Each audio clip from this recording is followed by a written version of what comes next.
Je suis humoriste et je me suis spécialisé dans le comique de répétition, c'est-à-dire que je suis très drôle pendant les répétitions.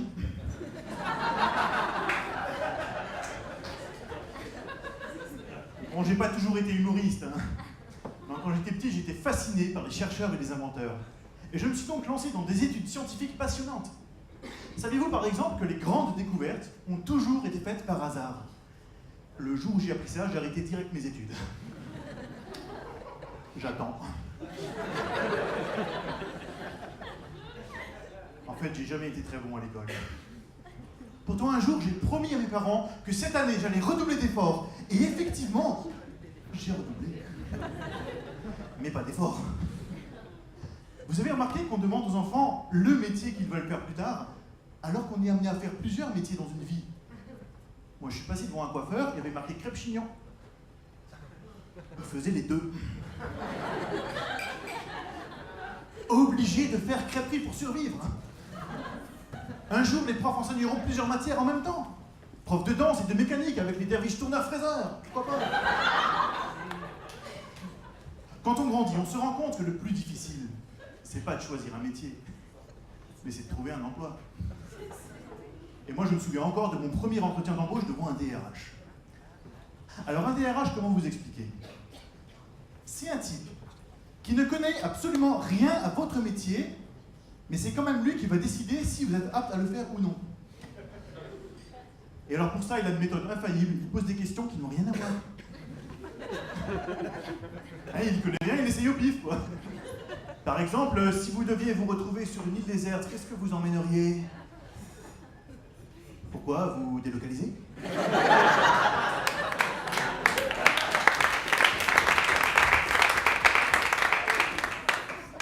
Non. Il y a un poste de Robinson Crusoe qui se libère, c'est ça? Non, mais je vais vous répondre. Sur une île déserte, ce que j'emmènerais, vous. Et vous ferez moins le malin.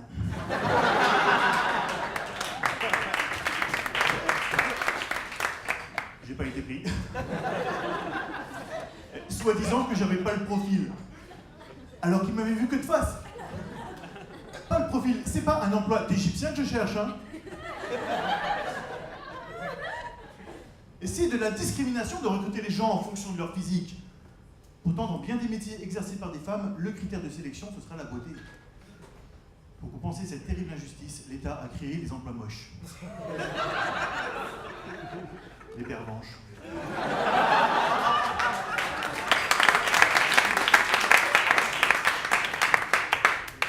Bon, c'est pas dit officiellement, mais on l'a quand même tous bien remarqué. Contre toutes les discriminations à l'embauche, on envisage le CV anonyme. Ben moi, j'ai mis 15 jours à rédiger le mien. Oui, c'est plus long le CV anonyme parce qu'il faut découper les lettres dans le journal. Je sais pas pourquoi ils ont inventé ça. Ah, j'ai jamais regretté de ne pas avoir fini inventeur. Hein. Je pense que je me serais pas très bien entendu avec tous mes confrères inventeurs. Par exemple, l'inventeur des escalators de la Fnac. Quand tu veux redescendre, quel que soit le côté que tu choisisses, t'es jamais dans le bon sens. On n'y comprend rien. Ou l'inventeur de la chanson Joyeux anniversaire. Joyeux anniversaire, joyeux anniversaire, joyeux anniversaire. Pourquoi ils ont mis cette note là? Personne n'aime la chanter. Ou l'inventeur des cabines d'essayage. Il manque toujours un crochet. Tu dois mettre la moitié de tes affaires par terre. Et les mecs ont inventé ça. Ils ont fait des études de sciences. Et alors uniquement pour nous emmerder. On a de plus en plus recours à la science dans les enquêtes criminelles.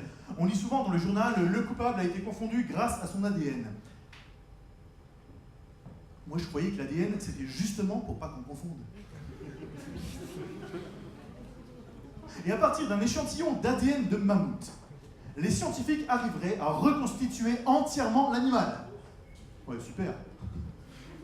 Alors que n'importe quel homme, ici, dans cette salle, à partir d'un échantillon de peau dans le décolleté d'une passante, arrive, rien que par la force mentale, à reconstituer la fille entièrement nue dans sa tête.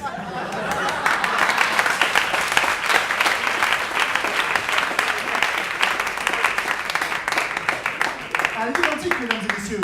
À l'identique, voire mieux.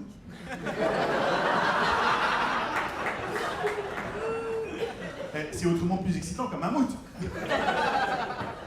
En moins de quelques secondes, rien que par la force mentale, tout le Kama Sutra a défilé dans sa tête. A commencer bien sûr par la position de l'araignée. Vous connaissez la position de l'araignée? Tout le monde connaît, non? Ah. Bon, pour ceux qui ne connaissent pas, vous avez déjà observé une araignée au milieu de toute toile. Bon, quand vous soufflez dessus, vous avez remarqué comment elle fait? Eh bien, de près, ça donne ça. Position d'araignée. Accessible à tous, même si t'as pas fait d'études. J'aurais jamais pu faire des études de médecine ou de journalisme. Médecin nécessite énormément de courage. Parfois, il faut savoir trouver les mots pour annoncer une mauvaise nouvelle à un patient ou à un proche. Et bien, journaliste, c'est pire. Tous les soirs à 20h, tu dois annoncer que des mauvaises nouvelles. Et à tout le monde. Je sais pas comment ces types font pour tenir mentalement. Tout le monde connaît le journaliste Jeremy Paxman? Non? Alors c'est un journaliste anglais véridique. Hein. Quand il interviewait un homme politique, il pouvait lui reposer plusieurs fois la même question jusqu'à ce qu'il obtienne sa réponse. Mais il pouvait lui poser 10 fois, 30 fois, 40 fois, 50 fois la même question. Aujourd'hui, il bosse chez Isofenêtre. Et tous les soirs, il me téléphone pour me demander si je voudrais pas des doubles vitrages. Je savais que vous le connaissiez. Sinon, il paraît qu'il y a des métiers où on serait payé à rien foutre.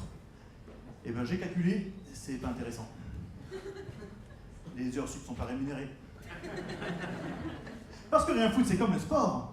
Ça devient vite une drogue. Ces mecs-là ne s'arrêtent jamais. Ils ramènent toujours un peu de boulot à faire à la maison.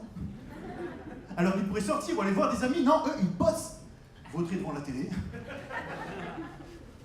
Payer à rien foutre, c'est un métier à risque. Car si l'on compare l'activité cérébrale d'un spectateur du Big Deal avec celle d'une personne fraîchement décédée, on constate la même platitude. Mort cérébrale. Seuls les ongles et la barbe continuent de pousser. Finalement, qui n'a jamais élevé enfant de devenir tout simplement footballeur? Moi, je n'ai jamais voulu être footballeur, et en ce sens-là, j'estime avoir parfaitement réussi ma carrière professionnelle.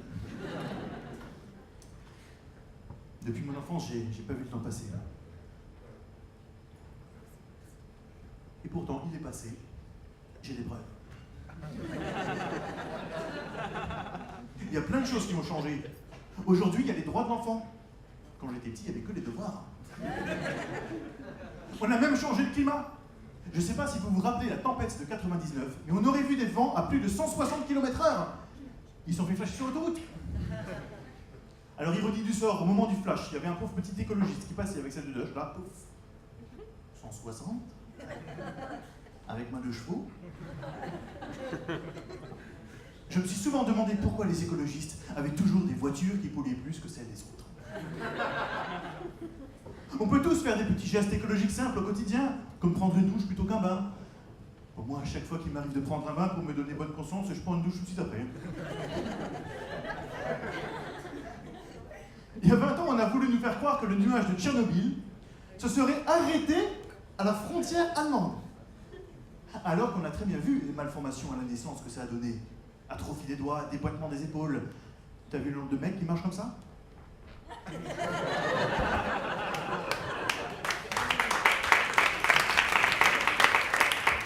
Crispation des muscles faciaux.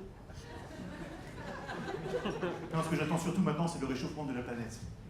Rassurez-vous, j'ai tout calculé. Entre d'un côté la mer qui monte, et de l'autre le désert qui avance, ça devrait nous faire du sacré plage, non? On a fait des découvertes archéologiques absolument extraordinaires. En Sibérie, ils ont retrouvé un mammouth congelé depuis 40 000 ans. Ah, moi, j'ose plus faire des congelements frigo. D'ailleurs, moi aussi, j'ai fait une très grande découverte. J'ai découvert qu'un frigo de célibataire, ça peut aussi faire machine à remonter le temps. Plus on avance en profondeur dans le frigo, plus on recule dans les dates de péremption. Ça commence avec une boîte de maïs, périmée depuis 2 ans. Bon, sur l'étiquette, on peut lire une information très importante, maïs garanti sans OGM. Mais le bonhomme sur l'étiquette, pour être géant et vert. Il n'aurait pas été un peu génétiquement modifié, non? Hein, ils auraient dû marquer « Veuillez nous excuser pour le gène occasionné ». Ah bah si, c'est obligatoire sur les étiquettes. Sur les cocktails Molotov, ils vont écrire « L'obus d'alcool est dangereux pour la santé ».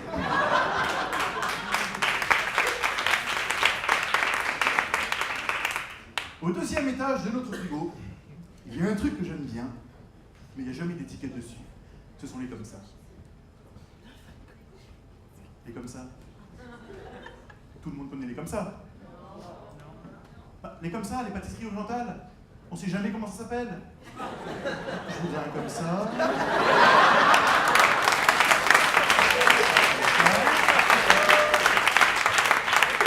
comme ça. Et tu crois qu'il te dirait comment ça s'appelle? En plus, on sait jamais si on doit le mettre dans le frigo, dans le placard. Et arrivé au fin fond de notre frigo, on tombe en général sur le vieux Tupperware. Qu'est-ce que c'est que ça? Une expérience sur la mémoire qui a échoué? Voyons, ce sarcophage doit remonter au moins au XXe siècle. Il s'agirait probablement d'une relique de cassoulet ou de la dépouille d'un vieux camembert. Des milliers de petites gouttelettes sous le couvercle nous indiquent qu'il y a quelque chose de vivant à l'intérieur. Quelque chose recouvert de petits poils verts et de champignons. J'ai déjà vu ce genre d'individu sur le rideau de ma douche. Un cousin à lui, probablement. Non mais quel péché a pu commettre un être humain pour être réincarné en cette saloperie? Dans le doute, je l'ai remis au frigo. Pour les générations futures. Merci, bonsoir.